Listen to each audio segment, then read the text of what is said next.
Hey everybody, welcome back to another episode of Paper Review. We're here today to talk about, damn, my cockney slipped. Talk about. No, that's Canadian anyway. Yeah. We're here today to talk about Clash of Champions 2017. He is Mr. Wrestling Analyst Rodimus Prime. He's only holding the Universal Belt because it was a split tie. Yeah. Everybody tied, so it's just status quo. Yeah. I am War Machine MJ, one half of the mainstream machine.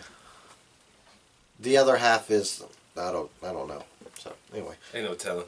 We're here today to talk about Clutch of the Champions. Yeah, like we were saying off air, it's not the best way to end 2017, but they did what they could. But overall, this pay-per-view was kind of meh. With the exception of 3 matches, this was... Yeah. It went from this to... Yeah. You get what we were saying. Yep. Anyway, WWE Clash of Champions 2017 was the SmackDown Live exclusive pay-per-view. The last pay-per-view of 2017. It was from the TD Garden in Boston, Massachusetts. So we'll just get right on to it. The pre-show match was Mojo Rawley taking on Zack Ryder. It was the battle of the Hype Bros. And we gotta say, this was a good match. Okay, to set the stage, Mojo Rawley ambushed Zack Ryder after they got squished by the Bludgeon Brothers. Who we'll talk about a little later. Hey, I was just about to say that. Anywho, Mojo Rawley cut a really good heel promo. Wish I could have watched it, but my phone acted up. Yeah. Basically asking Ryder, where's your killer edge? Yeah. And that was the whole point of this match, was where's your killer edge? Yeah. Or killer instinct, same thing. Instinct, edge, whatever, combo breaker. Yeah. But anyway, the crowd seemed to be in this match. Apparently Mojo is going to get a big push in the mid-card range. So we'll see how that plays out, because knowing WWE and their booking of some talent, it could go from this to we don't care 6 months later, regardless if you're a heel or face. Anyway, I say 5 weeks later they forget all about him, just like what's that guy on the roster with all the number cards? You know, he does the little... Oh, you mean he has the 10 on his thing? He's got the high horse collar vest. Yeah. You know, he does this. I don't know. I haven't seen that guy in the... I don't know. I mean, I saw him once or twice. He was in NXT. He was really good. Now it's just, where did he go? Did he New Japan or what? Get your milk cartons out. Yeah. Anyway, this match was pretty decent, pretty good. The crowd seemed to be into it. It was a lot better than I expected it to be, especially for a pre-show match. Yes. For the little time that they had, it lasted 6 minutes 55 seconds. Mojo won, as we said. He hit him with a vicious running forearm elbow to the face. Yeah, he got the victory. We'll see again how his heel run goes. But we decided to give this a 4 out of 5. I think this is the highest we've rated a pre-show match. Yeah, usually it's somewhere in the range of 2 to 3.5. Well, usually it's in the range of 2 to who gives a shit. Yeah. But anyway, let's move on to the triple threat match that kicked off Night of Champions. It was for the United States Championship. It was Baron... Hey, you're not me. Corbin defending the U.S. Championship against robe-wearing smiley guy, the glorious one himself, Bobby Roode, and Dolph Ziggler. Yeah, and okay, this match was great. It was. The ending, however, broke exactly what we were thinking. Yes. We thought Dolph Ziggler was there to take the pin, to keep Roode and Corbin looking strong. Yeah. Quite the opposite. He pinned Corbin after Corbin tried to hit End of Days on Roode. Yeah, caught him with the zigzag in mid-air, and Roode landed on his butt as Corbin went down for the pin. And out of nowhere, Dolph Ziggler is your new United States Champion. Now, 2 nights ago, actually 2 nights later, last night rather, as we're recording this, Dolph Ziggler came out there for his championship celebration, and he said, "Do you really want something to remember me by?" Well, he listed off all of his accomplishments. Yeah, they showed a video package. They seemingly ignored his world tag title reign. World tag title reign? Yeah, because he was on the Spirit Squad. Oh, yeah. I forgot about that. Anyway, he wanted everyone to remember him by... So, he dropped the belt, literally, and the microphone in the middle of the ring and just walked out. Yeah. Some are speculating, it's storyline. Yeah, some people say it could be for real. He could be quitting. Apparently the title has been relinquished. We don't know yet. I feel like somebody has either, decided to go back and watch that old Shawn Michaels "I Lost My Smile" clip. Yeah. Or somebody decided, hey, this Naito guy looks interesting. Let's give his character to Dolph Ziggler. Yeah, I was watching Cheap Plug, What Culture, and they were talking about that and said what he did on SmackDown Tuesday night is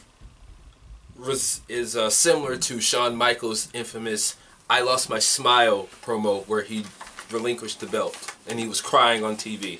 Yeah, I heard about that. I watched that video. That was Adam Nicholas, right? Yeah. Yeah. But see, the difference is Shawn Michaels was actually hurt, and so he therefore lost his smile. And you know the history with that. Yeah, but he signed back on. But he came back like 3 months later, so it didn't mean shit. Yeah. He regained his smile back. In 3 months. Yeah.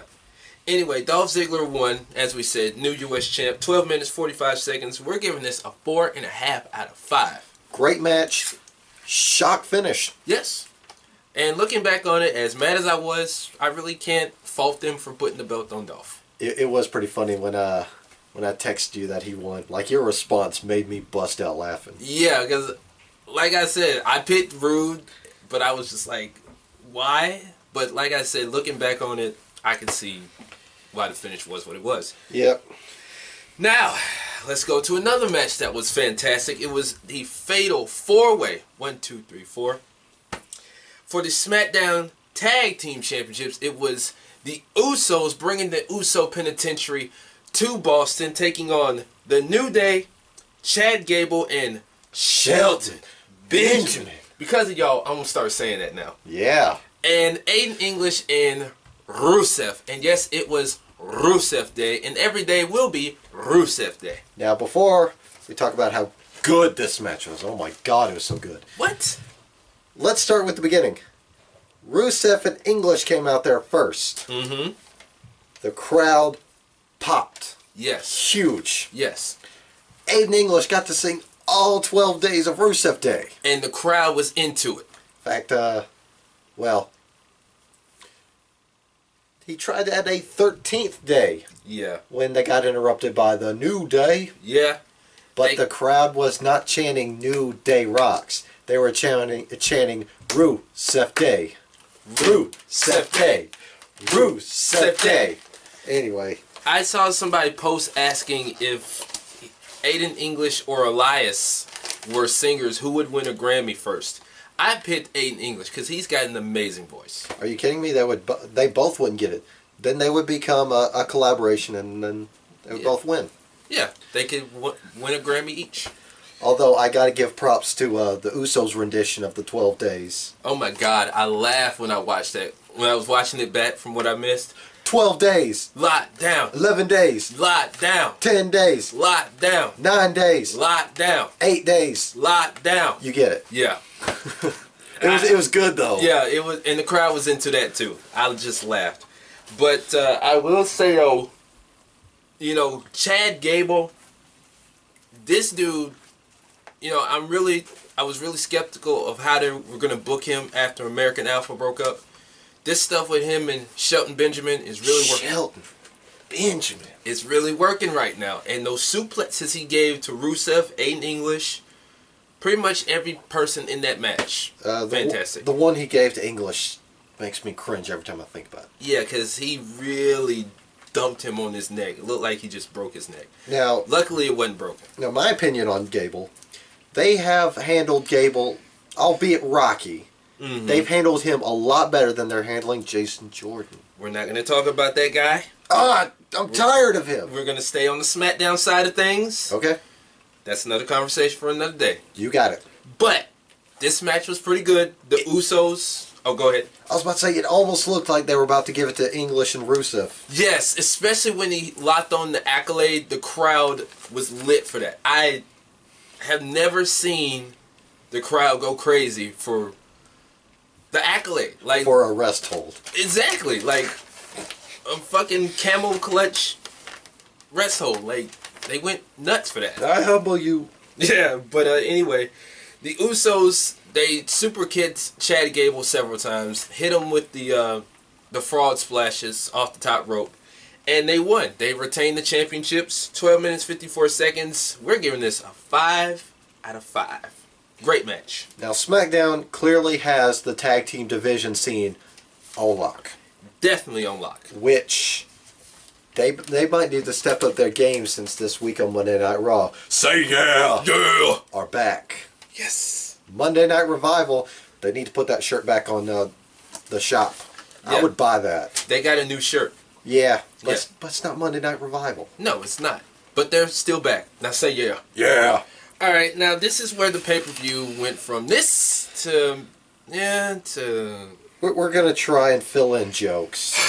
Okay. The next match after this, we're still on that high from the tag team match. Here comes the Lumberjack match. For the SmackDown Women's Championship, it was the champion, the Queen, Charlotte Flair, taking on Natalya. Now, before the match, all the Lumberjacks from the Riot Squad to Tamina and Lana, to Naomi. That's it, just Naomi. Yeah, they all... Oh, we also forgot about Carmella. Oh, yeah. Anyway, they all got entrances, which is shocking. Because usually they'll play the SmackDown theme, everybody comes out, but everybody got their music played. And well, you got 7 women out there, so of course they're going to give them themes. And 3 of them come out together, then 2 of them come out together, and then... Yeah. War Machine, I don't know how you feel about this match, but this match was just... Oh, I know exactly how I feel about this match. It was straight garbage. I wasn't going to say that. I was going to say it's like a match we talked about in the preview. A total clusterfuck. Yeah, that match we'll talk about a little later. But this match, I mean, the early stages of this match, Natalya kept throwing her, kicking her out of the ring. The Lumberjacks kept jumping on Charlotte.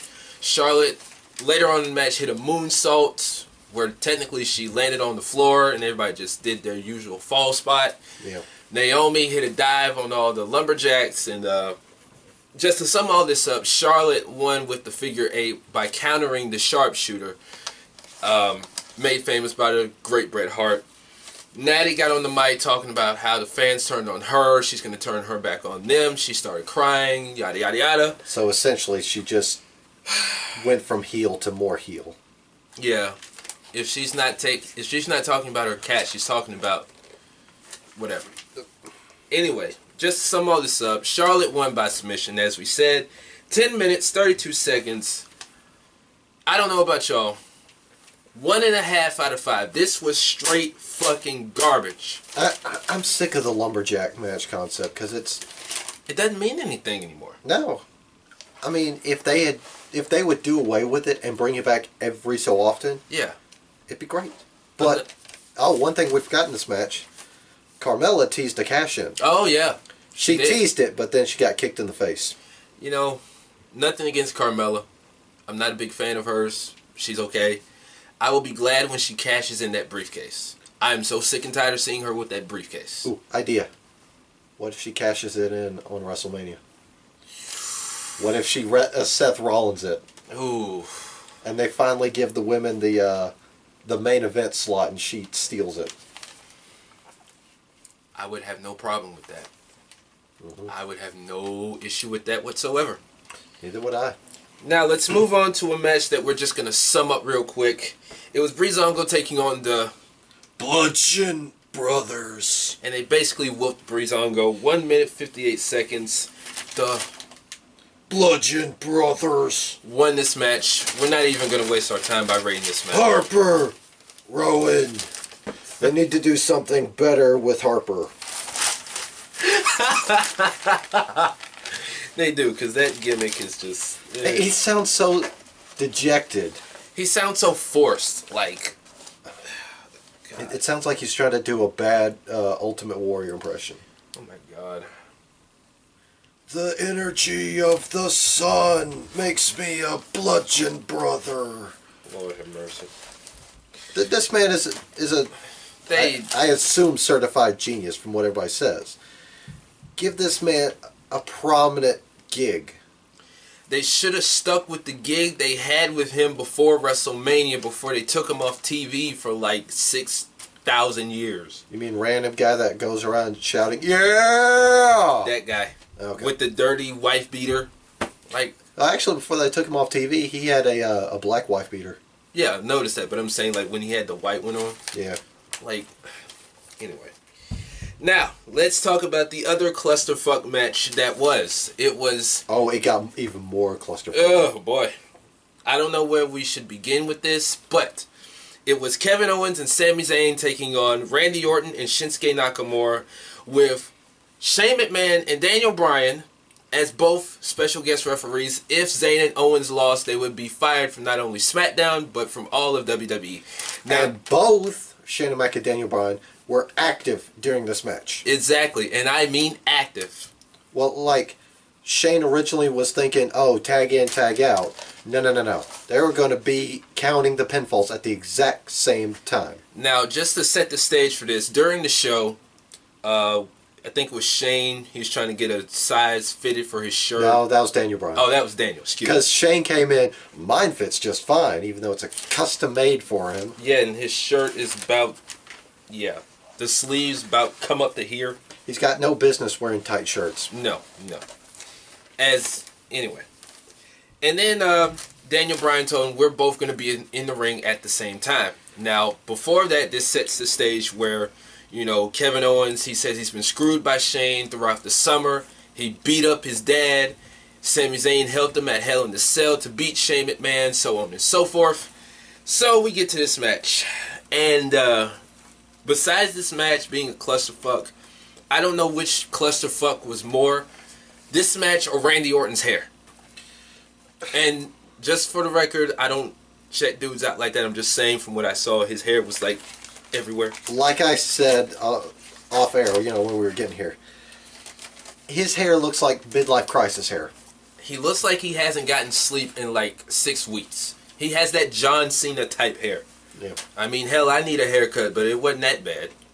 Anyway, but this match, you will have to give him props. As bad as this match was, none of the stuff between Shane and Daniel Bryan was rehearsed. No, because that shit looked real as fuck. Like their counts were off. Yeah, they were all over the place. Like, it wasn't enough room in the ring for them, and you know what I'm saying? But when they came out, Shane McMahon was clapping for everybody like he was a football coach. Even though he hated Zayn and Owens. Exactly. But, okay, if it's sloppy, but it's supposed to be scripted, I can't get behind it. If it's sloppy and not scripted, it makes more sense. Yeah. And like one part of the match where Daniel Bryan actually took a bump, but a safe bump. Yeah, because Randy Orton, Randy Orton hit an RKO on Zayn. Yeah. Owens was trying to get in the ring, and he kind of chop blocked Daniel Bryan. I don't know if it was on accident or on purpose, but Daniel Bryan fell on top of Shane O'Mac. Yeah. And Shane, in the heat of the moment, thought Daniel Bryan was trying to screw up the match. Yeah. Even Randy Orton got in his face. Yeah. And then one part where, I think it was before that, where Nakamura had Owens in the triangle choke. And Shane said his shoulders were down. Yeah. And then Daniel Bryan said, no, it wasn't. Then they got into it. Let's see. Shane counted the 1, 2, 3 for Zayn. But he went 1, 2. That was after Daniel was shoved into into Shane O'Mac. Yeah. Yeah, because after that, Shane and D-Bry got in each other's faces, and D-Bry started, just shoving. Yeah. So. And so. And then Zayn rolled up Orton again, and Daniel Bryan, no joke. Yeah. 1, 2, 3, over. Well, before that, I saw a lot of people saying like when Shane did the 1, 2 pause, That was kind of like when he did, like what he did to Steve Austin, like back in the day. I think it was like a tournament for the WWE Championship. Or it's like a match or something. Yeah. And he faced Mankind in the tournament, and Shane went like 1, 2. Yeah, I think that was the final. That's where they made Mankind the corporate champion. Yeah, something like that. Yeah. It was similar. It was similar to that. But yeah, that was like, what the fuck just happened? Yeah. Well, because they explained it on SmackDown last night. Yeah. Shane got in Daniel Bryan's face when Bryan broke up the pinfall. Yeah. And Shane was like, at the time, I did not know you were shoved. Now I know. You know, I'm sorry I got in your face. But then, you know, Daniel Bryan was like, well, he yelled at Daniel Bryan for the fast count. Yeah. And Daniel Bryan was like, well, you know, I was in the heat of the moment because you decided not to count Sami Zayn's pinfall. Yeah. You know, they bickered back and forth. Shane O'Mac has a vendetta against Owen and Zayn, and Daniel Bryan's trying to protect the integrity of SmackDown being the land of opportunity. Yeah, and, you know, still a lot of people are asking, you know, who's the heel in this situation? Are they going to so-called clear Daniel Bryan to do the match, setting up a match at WrestleMania with him and Shane? I don't know. Oh, yeah, they're going to clear him when Daniel Bryan suddenly decides not to re-sign his contract. Ah! So there goes your match. Just saying. There goes your match. And as far as who's the heel in this situation, I say it's obviously Shane O'Mac. Yeah, from the looks of it. Because he's got that McMahon vendetta streak. Yeah. You know, one that screws over a hitman, screws over a rattlesnake, screws over this. Yeah. Oops. But anyway, Kevin Owens and Sami Zayn won thanks to D-Bry. They still have their jobs. They still had their jobs. 21 minutes, 37 seconds. We're giving this a 2.5 out of 5. Now, before we get to that, fucking KO and Sami Zayn on Talking Smack. Oh yeah, when they were popping champagne. I got champagne in my eyes and I don't care. Yeah, they were literally popping champagne like the fucking Boston Celtics just won the championship or something. Like, it was so good. It was. And Sami Zayn was dancing with Dasha. Dasha was like, "What the fuck are you doing?" Like, and then KO like drenched her in champagne too. Yeah. She was like, "I got a job to do. Like, come on, bro." Anyway, let's get to the WWE Championship match. That was the main event of the show. It was the phenomenal AJ Styles defending the championship against... Oh, can I take this one? Go ahead. Against the modern-day Maharaja, Jinder Mahal. Yeah, he sounds like he needs Jinder Mahals. Yeah. That guy. Yeah, he needs some halls. Yeah. Sounds like he's got strep throat. He does, for real. Let me talk to my people in my native of Punjab. We all know you from Canada. Like, come on, bro. Anyway, this match, it wasn't the best. A lot of people say it was the best Mahal match. It wasn't the best AJ match, but it was what it was. Okay, when we were first watching this, we had conflicting opinions about it. Yeah. Malcolm doesn't count because his ass was asleep. And if he's watching, yes, I just said that. Yeah. Fight me, bro. Anyway, we had conflicting opinions about this. Mm-hmm. He said it was good. I said it was boring. Well, I take that back. The match was... Well, at the time you said it was good. At the time I said it was good, but looking back on it, the match was... Yeah, because Jinder was basically working over AJ's ribs 75 to 85% of the time. You know, the usual AJ Styles, he turns up. Typical AJ Styles stuff. The Singh brothers, they kind of got involved, but it didn't help. Jinder was going to do his own version of the Styles Clash, and the way he posed looked so sloppy as hell. Oh, I'm glad they didn't let him get off, because I was worried he might have actually tried to hurt AJ. Yeah, because like, as soon as he had him in position, he was like drunk and shit. Like, and then AJ rolled him up for the calf crusher. Yeah. Countered it, and he basically won, just to sum all this up. He won with the calf crusher. 23 minutes, 4 seconds. He wins by submission. We're giving this a 2 out of 5. Now, best gender match? Yes, but it was boring. Yeah. Because we watch an AJ Styles match and it ramps up. Yeah. Even his match against Brock Lesnar was great. And surprisingly, Brock went more than just 3 minutes. Yeah. He went like fucking 12 to 15 minutes with AJ Styles. And even though Brock dominated the match, it still wasn't boring. Yeah. It was actually worthwhile. Yeah. It wasn't the usual suplex stuff, bounce around like, you know. He actually had a good match with AJ. Wasn't suplex, F5, go home. Yeah. Oh, and sneer at the camera. Yeah. Anyway, but it's just, Mahal's pace is good, but for a guy against AJ Styles, you know, it doesn't work. And another thing I want to bring up, and again, I don't look at guys like that, his fucking back, that acne on his back. Does he not go see a dermatologist? Like, that shit looks nasty. A lot of people bring that shit up. That shit looks fucking nasty. I'm sorry, that looks nasty. At least it's not a staph infection. Oh, God. Anyway, but, yeah, it's just... Okay, what I think needs to happen with Mahal, send him back to NXT. Rework him. And not, you know, let's give him the first gimmick that sticks to the wall. No, no, no. You keep throwing at the wall. See what works. Yeah. Like, if it sticks, try it. Doesn't, take it off. Yeah. Give him something worthwhile that doesn't, you know, cater to him being a foreign heel or his promos involving bashing, you know, Shinsuke. Yeah. Give him something worthwhile to work with. Take away the Singh brothers. Leave them as a jobber tag team. Because I'm like Steve from Going in Raw. They're nerds. Yeah. I mean, with me personally, I'd put him, like, mid-card status. Like, I'd have him wrestle local talents to work his way back up. Then have him compete for, like, the U.S. title. Put him in a feud with somebody like, I don't know, smiley face guy, if he's still a babyface. Okay. I'd do it like that. That's a good plan. But before we get to the title, we put him in a worthwhile, you know, grudge feud. Yeah.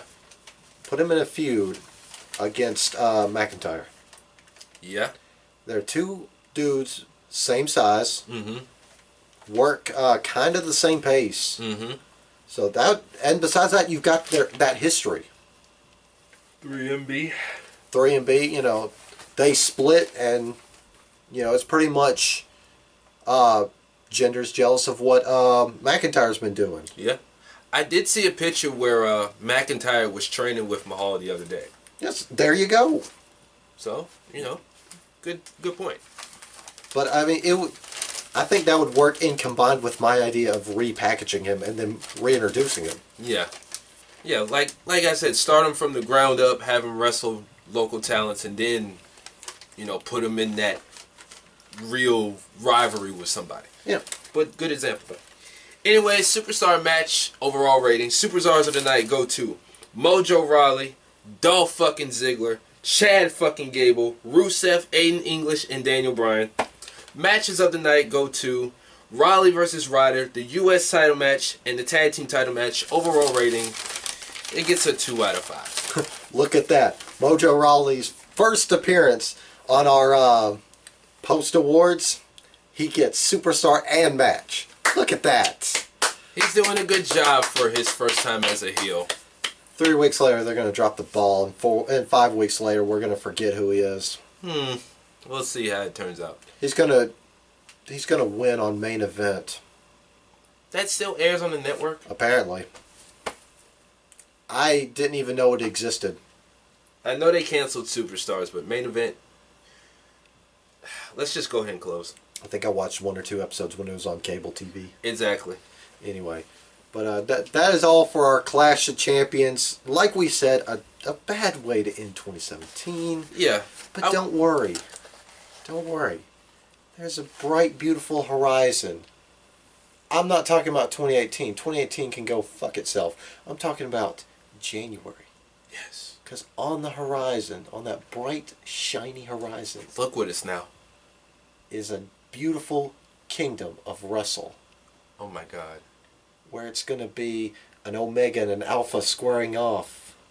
A Rainmaker and an Ingro, damn it. Ingela Nobris. I fucked up the picture because I can't pronounce Los Ingobernables. There we go. De Japón. A Rainmaker versus an Ungovernable. Yeah. Uh, Destino. Destino. That's Naito's finisher. Oh, Destino. Okay. Yeah. Oh, I was going to move on.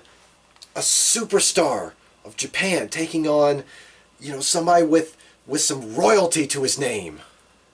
You know, some roads. Then you got men competing for open belts. Yeah. That sounded gay.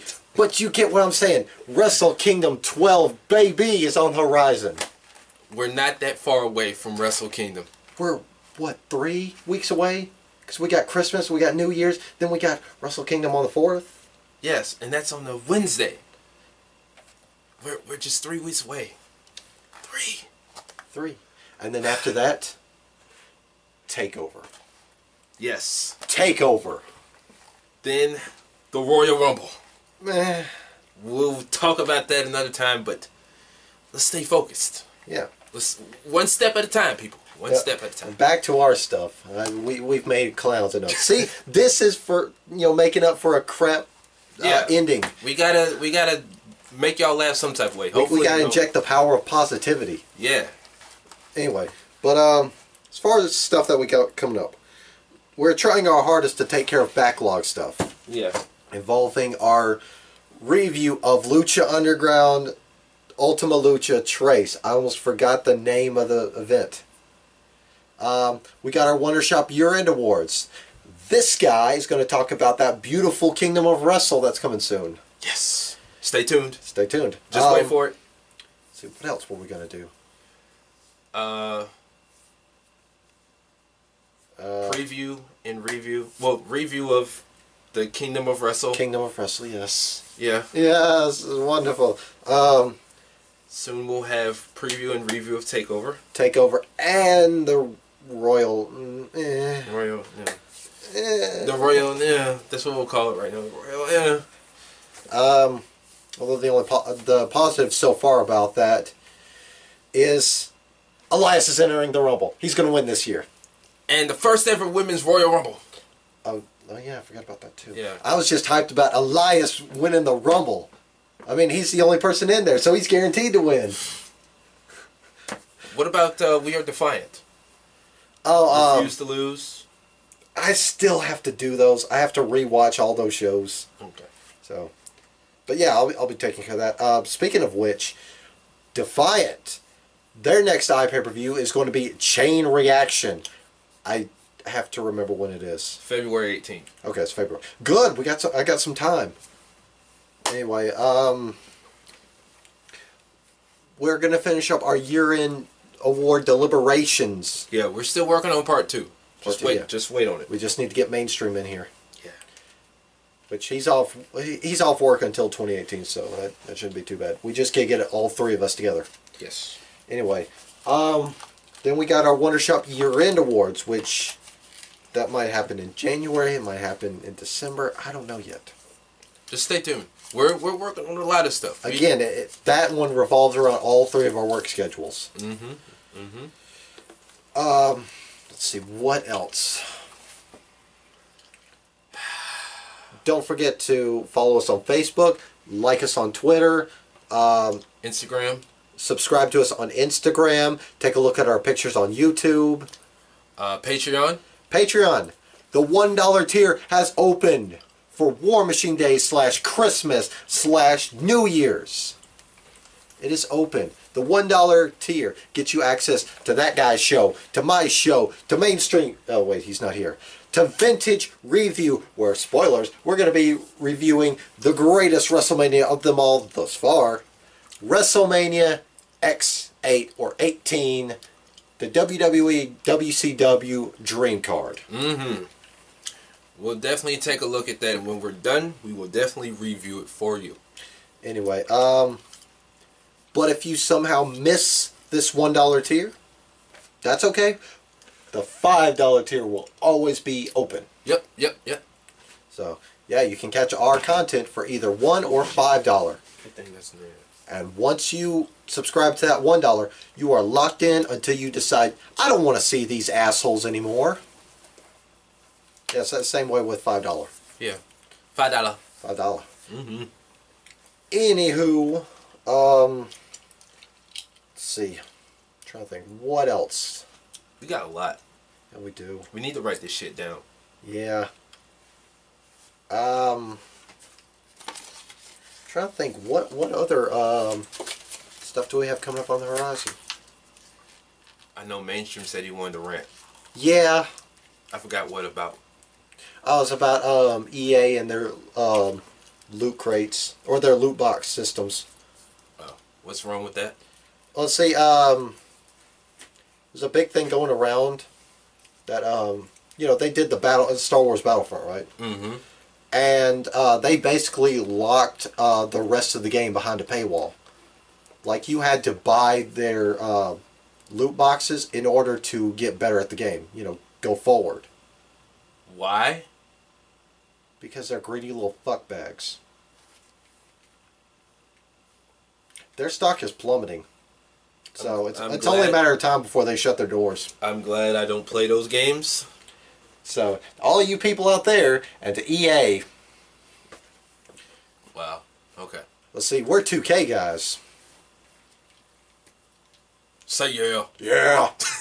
But that's gay. That's gay. Wait, no disrespect to gay people. What part of that is gay? I mean, you have to buy the loot crates. Oh, you're talking about EA, okay. Then you have to buy the loot boxes or loot crates, whatever the fuck it is. No, loot crate is the shirt thing. Oh no, it's the box that comes in the mail to I mean the loot boxes or whatever you call it. Yeah, loot box. In order to get better at the game. Yeah. That's dumb as fuck. They're trying to catch on to the trend of mobile gaming. EA, y'all stupid. Yeah. And that's why they're anywho, what else? That's pretty much all I can think of. Got a new rant? I do, but it's not coming to mind right now. Okay. I got a new Requiem, but I'm trying to hammer out the deets first. Yeah. I guess that's it. With that being said, he is Rodimus Prime. Third place champion. Yeah. Since we're assuming status quo because it's a three-way tie. Yeah. And I am War Machine MJ, the WonderShop WWE champion, one half of the mainstream machine, and we will see you fuckers next time.